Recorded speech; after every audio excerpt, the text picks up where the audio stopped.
Hello, everyone. Welcome back to another episode here on My Line Purpose podcast. I'm your host, Nicole Crone, and I have a special guest with us today. Her name is Breanne Kuzma. Is that how I say your last name? Yeah, that's right. Breanne Kuzma, and this is another one of those divine Instagram connections. And it's funny, Breanne, because I shared your account that you've made recently on our stories on Instagram. And then a few people wrote me and said, "Oh, she's so awesome. She used to have this other business, and here's where it got to, blah, blah, blah." And I was like, "Oh, I need to know, I need to know more about this person." And I'm so excited that you're coming to She Leads. But let's get right into it. Why don't you tell everybody where are you calling in from today and what are you grateful for? Today I am calling in from Shawnigan Lake. And honestly, I am grateful for time today. I got to wake up with my kids and have a slow morning, send them off to daycare. And I'm just so grateful to not be doing that rush in the morning and leaving Mm. before they wake up. It's honestly been the best thing. In my 5 years of doing this coaching, lots of people think that becoming an entrepreneur, the best part about it is no cap on what you earn. But really, the real ones know it's the choice to do what you want with your time, to have slow mornings, to choose how you want to spend your time and start your day. That you cannot put a price point on that. Yeah, no, I totally agree. I think that you can be as wealthy as you want financially, but if you have no time to do the things you love and spend with the people that you love, then that's not really being wealthy to me, in my Yeah, opinion. yeah, exactly. I feel the same way. Okay, Brian, so let's get into it. Right now, the work that I see you doing in the world is accounting and supporting people in that way. And it's almost like off of Mean Girls when the mom says, "I'm not a regular mom, I'm a cool mom." When I saw your account, I was like, "Oh, she's not a regular accountant. She's a cool accountant who really knows social media." Your stuff is so trendy and fun to read, really helpful. You've got great resources. But take us back a little bit because I hear that you've been in other businesses and other industries fresh out of high school when we're all starting our careers. What was that journey for you? Where have you been along the way to get to where you're at right now? So it's a very windy journey, but Hmm. honestly, my whole life I knew I wanted to help people, and I'm like, I'm going to be a doctor. That was my goal. I wanted to be a doctor, graduated high school, and I started my Bachelor of Science. And then I slowly realized, like, okay, maybe I didn't quite have the grades in sciences for being a doctor. So I'm like, hey, I'll go be a nurse. So I did my first year and a half of the RN, and I'm like, nope, this is not for me either. We had to work in the hospital. Then I took a little break and I just decided to do business and accounting. I just clicked with it. I loved it. I loved the balancing. I loved the insight into people's finances and just the analysis on, I won't go too far into that boring stuff, all of that. So, yeah, I just took off and did my CPA. And then I've worked for a big top five firm over the last 7 years. But when I was on mat leave, I started a hair accessories business. It was the Knotted Bee, and it was actually in the Jilly box. Yeah, and I really loved it. I loved it a lot, but accounting was just calling my name to go back to. And I spent a couple more years in accounting, like at the big firm. And I did a stint actually in a big global organization. And then I just decided I wanted to go out on my own because I just noticed there was like a gap between our clients' bookkeepers, the services they were getting from them and the accountants. And I just wanted to bridge that gap and provide a more exceptional service and help businesses grow because I think that is just really missing in this industry. So that's where I am. That's my story. Okay, there's so many places this could go, but I want to backtrack to okay, feeling like I didn't have the grades to be a doctor, and then, oh no, nursing, being in the hospital isn't for me. Because I know in my own experience, I've worked in so many different industries and got a bunch of different degrees and certifications, really trying to figure out what felt right for me. And in that, I have also chatted to a lot of women who almost feel this sense of shame or like, why can't I find the thing that's for me? Or why can't I just like this or make this work? Or here I am changing careers again. When you were, I'm sure, telling everybody, oh, I'm going to go be an RN, and then you start that and realize it's not for you. Was that well received by the people in your life? Did you feel any sort of shame around that? Were you feeling, oh, maybe I should just stick with it because this is what I said I was going to do? Can you describe a bit of that experience for us? Yeah, there was definitely shame because I had switched from one thing to another. I was 3 years out of high school by then, had blown through all of my savings for school. And I was just so frustrated because here I was my whole life thinking I was going to graduate, get a degree, and be a doctor. And then I'm 3 years out of high school and I'm like, I've flunked out of two programs now. So there was a lot of shame for sure. There was. And I was just very lost. And I'm like, I don't even know what to do now.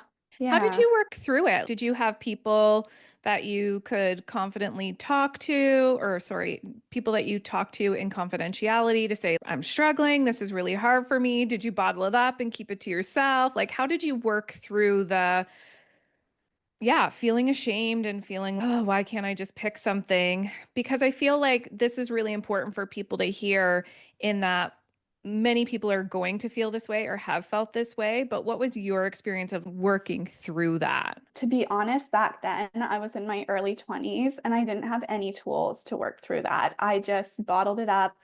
I kept it in and it ate away at me about what am I going to do? And I can't say the same now. Now I'm like, everything is going to work out. Just Mhm. keep going and have that energy of moving forward and believing, as much as it sounds cheesy, but believing in yourself is a huge thing. And back then, honestly, if I had just believed in myself when I started to be a doctor, wanted to be a doctor, I probably would have gone forward and been one. But I was like, no, I can't do this. My grades aren't that good.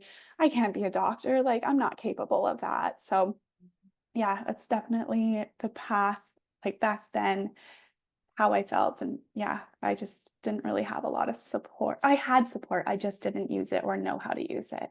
Yeah, probably didn't ask for it or weren't open to receiving it. I heard you just say, if I had have told myself that I could do this, I probably would have. And that self-talk is so important. And so recently you went through a similar transition where you're working for someone else, working for different organizations. You're seeing the gap, you want to fill the gap, and you're going to go out and create your own thing, which like we're going to get into that. Entrepreneurship is not for the faint of heart. And what tools do you feel like this version of Breanne has now that she didn't have back then that you're able to be like, I'm going to figure this out. I'm going to try this out. I'm going to start my own thing. What do you feel like you've built up in your toolkit over the years to feel like I can do this? Oh, to be honest, it all stemmed from when I was on my last mat leave with my second son, because even the not to rewind a little bit, even the knotted B, I probably could have been really successful. I was doing really well in that, but I also went through oh, I can't grow this. I need a factory. I need workers. I need to grow a team, and I can't do that. So I did give up on that once again, even though here I was in the Jilly box doing Mm, great, but I just, again, didn't believe in myself. So when I was on mat leave with my second son, or sorry, my second child, who is my son, I actually joined Arbonne. I'm not doing Arbonne anymore, but it taught me so much. Like there was so much personal development, so much about energy and positive energy, low energy, high energy, like engaging with people who are high energy, high achievers, as opposed to people who are in gossip, like gossip and stuff like that. And that just really, it honestly is what taught me so much tools now that I use now for this business. So that would definitely have been, that was the biggest factor, honestly, in where I am now and like the mindset and the personal development. yeah, it's so amazing. Kayla and I always tell people that we're 100% supportive of network marketing. Some people aren't. And we always say, what better lesson of entrepreneurship can you get than a business in a box? Like, Mhm. here you go. Here's all of your products. Here's a website for you. Here's mentorship. Here's how to do sales. Like something like Arbonne is such an incredible way for people to dip their toes into having their own business and putting themselves out there. Because I think that for entrepreneurs or people who go out on their own, there's such a block around being visible, being heard, using our voice, showing up, using social media. And social media is the largest free marketing tool that we have access to, right? There's 5 billion people online, a couple billion people using Instagram, TikTok. What are your thoughts on utilizing social media for your business? Because what I see is that you're doing it really well. What do you think about social media? I love it for growing a business and using it for the right reasons. I do think there's a downside to social media, obviously, in like doom scrolling. And even recently, I've done an edit of I have another account and just taking out people that are negative because I think there is an energy in your social media account, and I want Mhm. that energy to be positive. So even though I only have 200 followers in this account, I can feel the supportive energy, and I love that. I do have I try to have a lot of rules around social media with me, and that is that when I step into it, my social media is my office. So if I'm stepping into my social media, I'm doing it to do something that's going to help my business. I'm not doing it to scroll through mindlessly and have it like it needs to provide something for me. That's That's kind of so my opinion on smart. it. Yeah.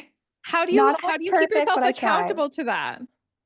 It's really just repetitive, like mindfulness. So when I step in, obviously there's times where I'm like scrolling and I'm like, oh my gosh, this is not what I'm doing. And I just throw my phone across the bed or something. At nighttime, my phone goes across the room.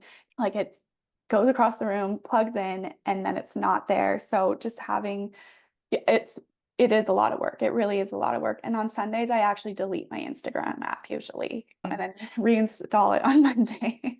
Yeah, that's so smart. I do that for sometimes for a weekend or for a week where I will say, okay, I have to physically delete the app because if I say I'm not going to go on it, but it's crazy how habitual it is to just go through Yeah. your phone and be like, oh, I'll just open the app. So if I take it completely off my phone, then I avoid that. And people will say, but what about your draft reels? You don't know me well enough then because I do not prepare things in advance that are sitting in drafts. I like to create in the moment. But yeah, I guess I see that for a downside for the people who like to batch all of their stuff and put it into drafts. I guess you can lose it if you delete the app. Yeah. What's the way that you create? Are you an in the moment creator? Do you batch it somewhere else? How do you do it? I don't have anything set. I'm a little bit of a mix of everything, but I would have to say I'm in the moment. Like last week, I wasn't very inspired and I just could not get inspired. I couldn't think of anything. And then this week, I just am out for walks. I'm working out and it's just all coming to me. So I'm writing it down and I like did 3 on Monday, but now I'm out, but now I'm inspired again. So I'm like, I'm going to do a couple more. I can't say that I have anything that's set. It's just what's inspired, what I'm not going to put something out there that's not helpful or inspiring to somebody. So to me, it's more important having quality, like everything, over quantity in that case. Mm. Yeah. But I Yeah. am a like on the go person for sure. I am too. And I think that I like to give myself permission to be okay with that and permission for anyone else who's wired like us in that way of if batching things ahead of time when you are not feeling creative feels like a push, then don't do it. Create when you're inspired. And then, I keep a running notes app in my phone. You can have a So, yeah. Google Doc, you can have a save folder somewhere. Like when the inspiration hits, you don't have to then be online for 10 hours making all of your reels, but put that information somewhere where you can come back to it. Yeah, I agree because it can go so quickly too. Like the inspiration comes, you've got this idea and quote in your head, and I have to write it down then because if say it comes when I'm out for a walk, as soon as I get home and you like start getting into dishes, like that moment passed and it's just not, Hmm. yeah, I'm like you too. I have a running notes app. Yeah, I'm out for a walk and I've got my Apple Watch on, and then I go to the voice memos. I'm like, Yeah. say this, and then I can go home and do something with it. Okay, take us back to your hair accessories business. How did you start that? How did you come up with the name? How did you get in the Jilly box? What did this business mean to you? Take us there. So that started when I was on maternity leave. I lost my hair, like a bunch of hair up here, which a lot of women do postpartum. And so I was wearing headbands, and there was this girl selling headbands, and she would sell out every time, and I couldn't get a headband. And I was like, oh, okay, I'm just gonna make my own. And then I'm like, oh, I could sell a couple. So I started a little website and Instagram, and I sold out in my very first launch. So I was like, okay, it was From so just fun, people you so knew? creative. Yeah, like I had people I knew, but then like friends of them too. And I had stores reach out to me because I had done like I had opened an Instagram account and been like, I'm gonna launch this in 3 weeks. And my husband had shared it and my friends had shared it too. And then I'd given some to a couple friends beforehand. And yeah, I sold out in the first launch just from word of mouth. And then, yeah, like a bunch of stores reached out to me as well. And I was like, this is fun. It was so creative. I was just having so much fun with it. And then, so I did that for a bit. And then I reached out to the Jilly box. It was, so I reached out to the Jilly box and didn't hear anything back for a while. I will admit, I was like, "Ugh, the Chili box is not going to want my headband." They reached out to me and they're like, we'd like to have your scrunchies because I was doing scrunchies too in the Jilly box.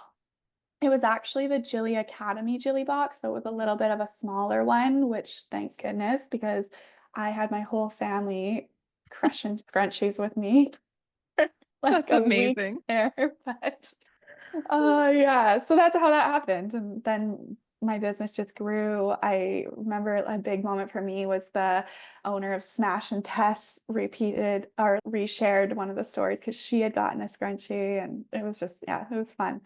Aw.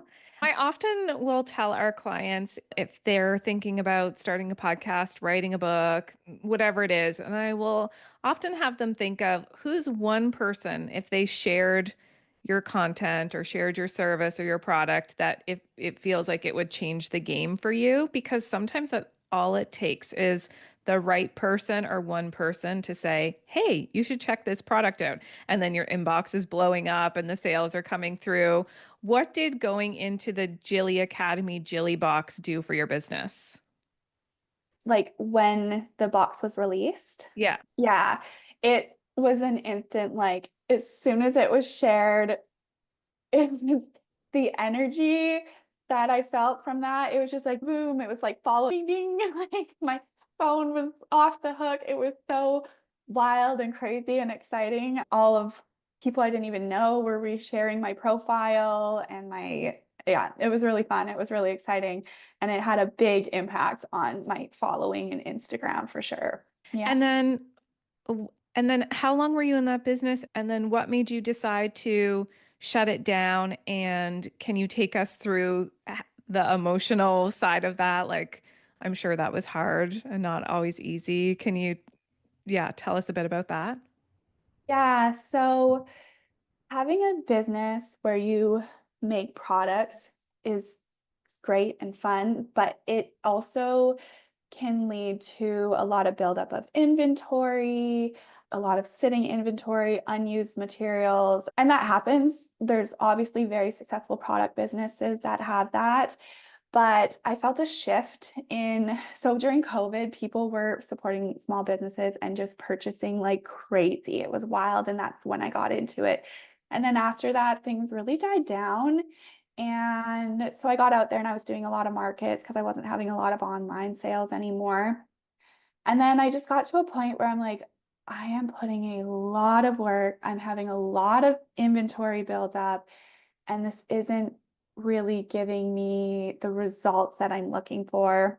I was just sitting there sometimes 12 hours a day, just pulling headbands and stuff like that. And I didn't really have the resources. I didn't know how to scale that business and I didn't know if I wanted to. So I really struggled for a while because I did love it. I loved the community that I built and people are like, when are you launching your next headbands and stuff?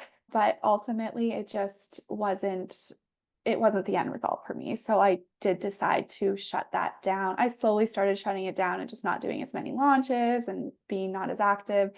And then I just fully shut it down and went back into accounting, which at the time I loved accounting, but I was like, oh, here I am back in my Mm. job.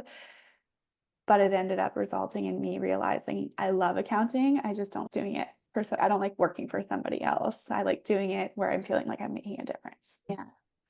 What was there like a certain person or group of people that have felt like the hardest to tell, I'm going to close down my business? Like sometimes that's our parents, our partner, our best friend, our a certain community. Like, was that, were those hard conversations that you had to have? To be honest, not really, honestly. I more so think it was for my customer, like the customers in the community that I built or people I was doing markets with. I think they're like, oh, I'm sad that I'm not going to see you at markets or sad that I can't get. I still have people reach out to me to this day. Do you have any headbands I could buy off of you? So it was more so letting them down. But I think, yeah, in terms of family and my husband and everything, they were supportive. They knew I probably was going to be moving on to something bigger, even though I didn't know it yet. Yeah, Yeah. it's often other people can see for us what we can't see. Yeah. Okay, so now you're doing accounting and you're providing bookkeeping services and all of the support that I know everyone who's listening to this, I can't tell you how many times we get asked, does anybody know a great accountant? Can anybody recommend a bookkeeper? And that's what I said to you. I was like, come to She Leads. Come, there will be so many people there who will want to get to know you. And I'll share about this recording right after this. What Let's start with the majority of people listening to this podcast are women entrepreneurs. What are some things that we need to know as small business owners that could maybe benefit us or save us time? Or, yeah, you tell us. You're the expert in this field, not us. What do we need to know? Good question. Okay. The number one thing, so people get so bogged down in I need a bookkeeper because I need to make sure I don't miss out on deductions and file my GST. And of course, that is so important. We don't want to be paying late fees. We don't want to be having CRA come back at us and auditing us and finding a bunch of issues. And we don't want to miss out on missed savings. But what people don't really realize is what the most important thing is if you want to grow your business is looking at your financial reports. And I don't think a lot of people do this, or I don't think it's often something that's thought about, even when you're a small business. But if you don't know your profits each month, then there is nothing motivating you to Mm, grow that bottom number, right? So if mhm. you are just, of course, you're motivated to grow your business. But if you don't see, hey, I made $5,000 next month, then you can't plan to be like, oh, I want to make $10,000 next month, right? So to me, the biggest thing is knowing your profits. Yeah, Yeah. absolutely. And when you and I were chatting in the DMs, I was saying about how we created our very first course was Manifesting Money Masterclass, and we've taken over 600 people through that. We've got to be close to 700 now. And a big piece of that is for women starting to look at your numbers, like not being afraid to open your mail or open your bank account or look at where your debt is at or look at where your assets are, like these sorts of things. But there are, I would say it is more often than not women being avoidant of looking at their numbers. Would you agree? Do you see that as well? Yeah, I think so. I think that's definitely a big thing. I even did it myself until I Same. started. Yeah. And I'm just like, and I'll still go through times when I'm like, okay, I spent a lot getting this business started. I'm scared to look. And then I look and I have the numbers. I'm like, okay, yeah, that I spent a lot getting this business up and going, but what do I need to do now to make that back Mm. powering? And it's so important because you can't get out of that if you don't look at those numbers, right? Yeah, Yeah. exactly. in our work, I see that a lot of it is passed down from how we have been shown or talked about or not shown money as children and our parents' behaviors and that sort of thing. Do you see anything different or do you have any other formulations, predictions of why women seem to be so avoidant around looking at the numbers, especially in their business?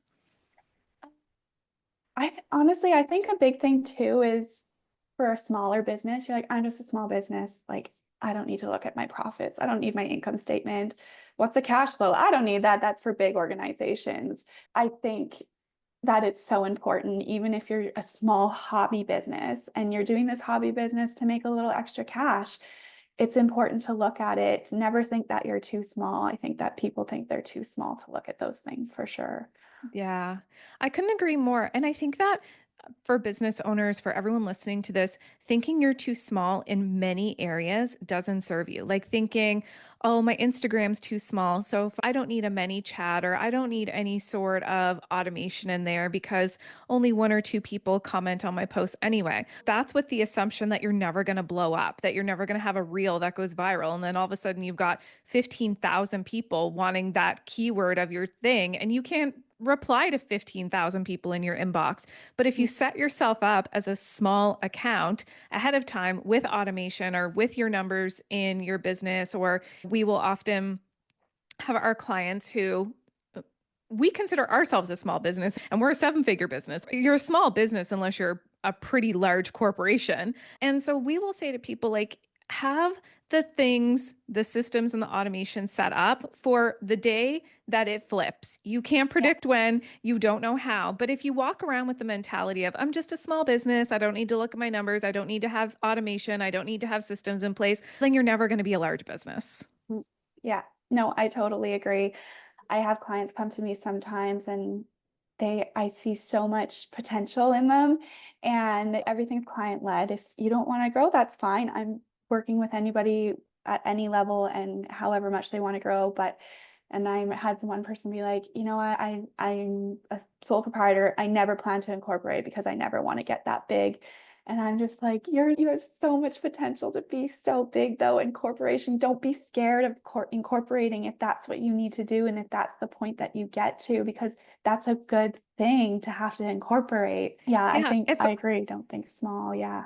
it's like stunting your own growth. I know, and we've had periods, and I'll speak for myself personally because Kayla's not here, but going through periods of growth that felt so scary where I wanted to just go back to being small little business when we started out where our first year we were each sole proprietors and then a year into our business we were like no we have to get incorporated here like we share everything 50-50 bank account money if something happens to one of us like the other one needs to be okay and our families so we got incorporated the summer of 2021 and then last no, it'll be 2 years now. No, last February of 2024, we then opened up our own individual holding companies. And so the process of, again, going through that with the lawyer and the accountant and going to the bank and having hold codes within our corp freaked me out.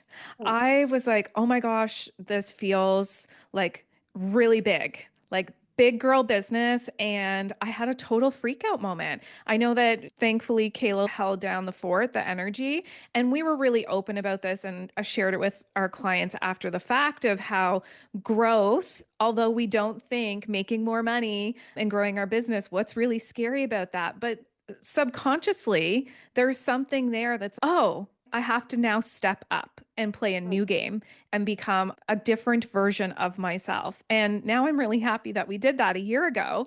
But in that moment, it was terrifying. Yeah. Yeah, totally. Growth can be so terrifying. I know myself even now.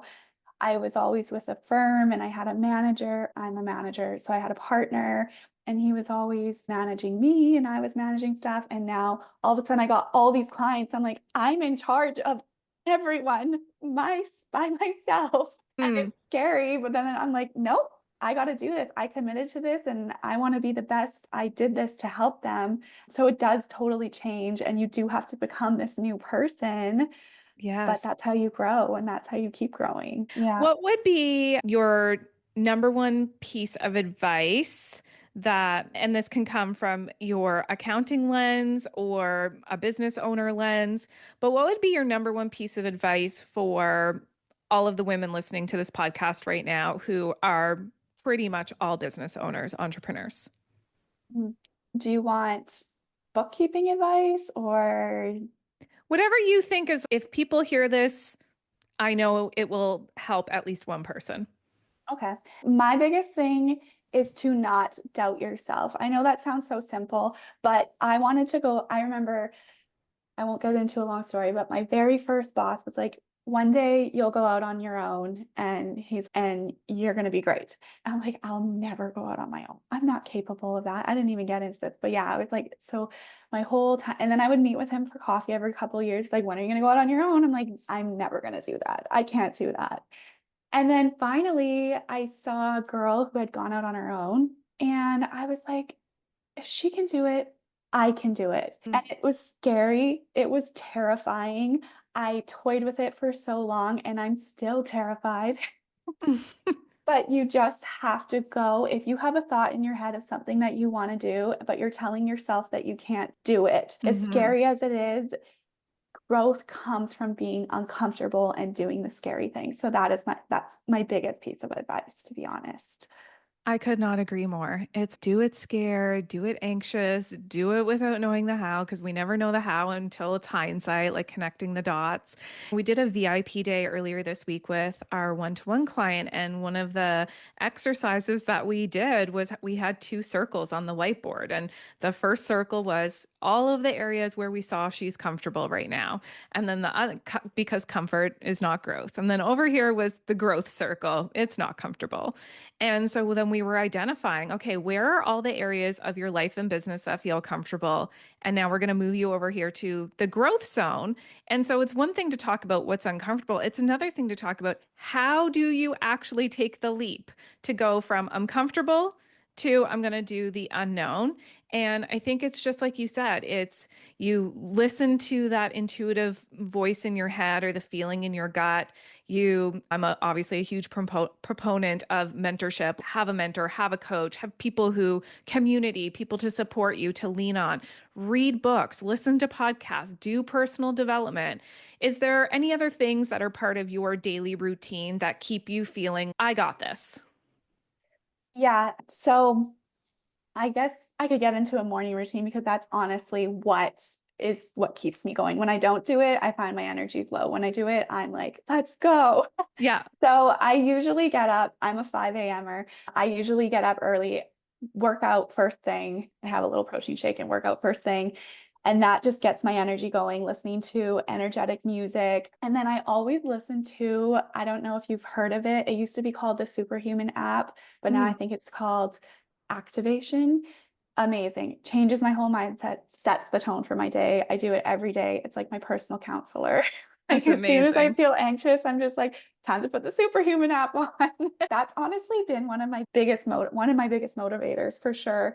And then yeah, and then I read every day something. I like to read accounting related things just to keep educated and stuff like that. Right now I'm reading Your First CFO, and I highly recommend it even if you're just a small business and not an accountant. It's really good. And yeah, that's what really sets me up and what keeps me motivated every day. I also journal as well. I don't do it every day, but I do try to journal. And I just write down the things that are scary and my limiting beliefs and all of that. All Mm, fun journal prompts. I love that too. Soon as I write out what I'm scared of, and then I like coach myself through it, I'm like, okay, this is time to put this down. Yeah. I heard you say in the beginning you're a mom, and I would say more than less are moms in our community, in our program, and that listen to this app or listen to this podcast. And I know that there are many women over the years that I've heard say, I want to have a morning routine. I want to work out. I want to take time for me, but I've got kids. I can't do it. I've got kids. The kids are in the way. What would you say to that? Everyone's situation is really different. To be honest, for the very first year when I have my babies, I don't do a morning routine because they don't sleep through the night and sleep is Yeah. so important for me. But once I get them sleeping through the night, I just really make sure to go to bed early. And getting up at 5 a.m., it's hard, but once you start doing it, I also started using the Mel Robbins 5 second rule. And Mm, I'm like, I don't want to get up. I still, every single morning, I'm like, no, I don't want to get up. I can't. Maybe just a bit more sleep. I'm like, no, 1, 2, 3, 4, 5, I'm up. I mhm, also put my phone across the room, like I said, before I go to bed. So when the alarm gets rings, I got to walk across the room. I find those are the things that really help. But once you start doing it, it really helps set you up to be a better business owner, a better mom, a better partner, because getting that time to yourself and starting your day off that way is just so beneficial, I find. mm. Yeah. Try I it and stick to it for at least 5 days, and then you'll just see it becomes a habit. try So I it, hope it stick to it. It's going to be hard, like you just said. You're not saying, oh, yeah, it's really easy for me. Ask for help, receive the help, structure the evening so that it benefits the morning. So many great things. Okay, we are going to start to wind this episode down. And so I want to know, where can people find you and what sort of services can you help them with? Okay, so my main place you can find me is on Instagram. That's where I'm most active. That is at O Accounting Co. And then the services that I offer, so I offer bookkeeping services monthly and quarterly. And then I also offer personal tax and corporate tax services. What I don't do is audits, reviews, or compilation engagements. So if you're somebody who your bank requires you to get audited financial statements or reviewed financial statements, I don't do that. I used to do that, but I don't do it anymore. Okay. Yeah. Okay, awesome. Well, tell us about why the name O Accounting. What's the O mean? The O is actually OH for my kids' names, Odessa and Haydian. But I thought it was Oh, like a cute little accounting. So that's so cute. Okay, I was yeah. curious. I'm like, I wonder where that name came from. Okay, so O Accounting, for everybody listening, it's obviously going to be in the show notes. You can find Breanne there. We'll make sure that we put her Instagram in the show notes, your website, all the ways that people can connect with you. When people do reach out to you, Breanne, I hope that they let you know that they heard you from this podcast. Any final things that you want to share with anyone before we go? Any last words of this needs to be heard? Nothing particularly, but if you're finding yourself very bogged down with your accounting and it's stressing you at nighttime and you want to see your business grow or you want more time with your kids and family or in your business, definitely recommend reaching out to a bookkeeper, perhaps me, and just giving you that time wealth back. It's one of my biggest things that I give to my clients for sure. Yeah, and it's if you're not an accountant, don't do it yourself. Just Yeah. hire out. Yeah, Take that stress totally. off your plate. I would Yeah. never do my own accounting. Yeah. Yeah. Exactly. Hire the experts. Yeah, hire the Totally. expert. Yeah. Thank you so much for coming on today and for sharing with everybody a bit of your story and your different journeys with entrepreneurship and challenges you've overcame and recommendations that you have. I know that this is going to be really valuable for everyone who listens in, and I'm so excited to meet you in real life at She Leads. I'm so happy that you're coming, and I can't wait for people to get to know you. Yeah, thank you so much. I'm so excited to meet you at She Leads too, and it's going to be a lot of fun. Yeah, it's going to be great. Okay, Yeah. thanks, Brianne. Thanks, Okay. everyone, for Thanks for listening. having me. Have a great day. Bye. Bye.